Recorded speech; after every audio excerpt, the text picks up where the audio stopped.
Dans ce grand débat national, Arnaud Robinet est un maire volontaire.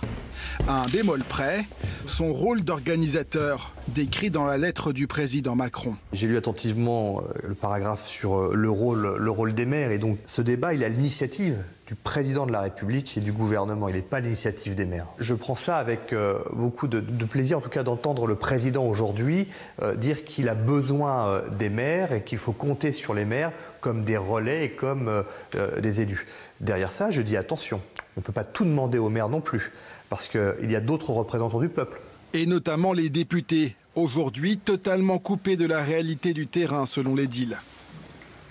Moi, ce que je souhaite, c'est que ce grand débat permette justement de restaurer un dialogue et un échange entre tous les Français, parce que cette fracture, elle n'est pas uniquement entre les responsables politiques et les citoyens, pas uniquement entre les médias et les citoyens, mais elle est entre les Français eux-mêmes. Et ce dialogue risque d'être difficile à établir. Sur ce rond-point en banlieue de Reims, la lettre du chef de l'État n'a pas vraiment trouvé de lecteur. Je ne lis pas n'importe quoi, ça ne m'intéresse pas ce qu'il a fait. Parce qu'on sait très bien que déjà, quoi qu'il peut proposer, ça sera du mensonge. Quelqu'un qui vous fait que vous mentir, vous n'allez plus le croire. Ben Macron, c'est ça, on ne croit plus. En qui vous croyez? Ah ben en nous, le peuple. Il y a une diversité politique dans le mouvement, il y a de tout. Il y a de tout. Il y en a même qui ont voté pour Macron et qui le regrettent. Oui, il y a beaucoup. Les propres politiques. Avec le président, la fracture est consommée.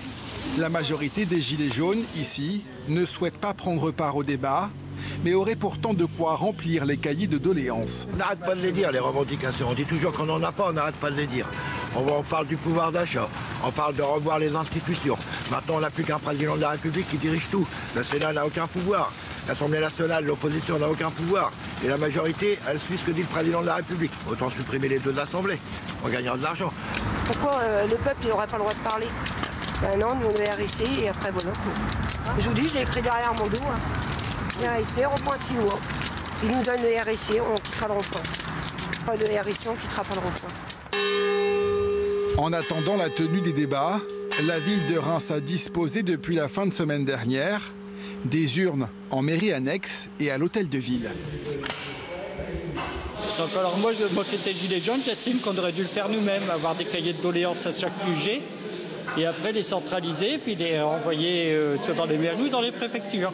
Le seul argument, c'est donner du pouvoir d'achat aux Français, c'est le mieux recherché.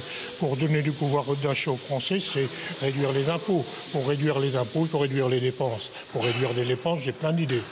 Plein. Et une feuille de doléance ne suffira pas. Je m'exprimais sur des sujets qui ne sont pas signalés par la lettre de notre président de la République, que sont l'immigration et que sont la construction européenne. Consultation en mairie et en ligne sur la plateforme de la ville. Les doléances des Rémois affluent. Martin, sur les contributions reçues. Alors ça, depuis vendredi, donc ça a été mis en ligne. Il y en a à peu près 200 qui sont arrivés. Coup de pouce au pouvoir d'achat des classes moyennes, mise en place d'une véritable politique environnementale, redistribution de l'argent public, plus de justice, suppression de la taxe d'habitation pour tous.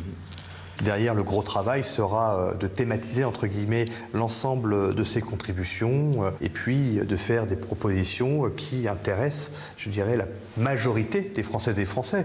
On doit toujours agir dans le cadre de l'intérêt général et dans le cadre du plus grand nombre. Tous les citoyens sont invités à s'approprier ce débat dont les contours sont encore flous. Un kit et des fiches thématiques doivent être diffusés par le gouvernement. Les discussions vont se tenir durant 2 mois.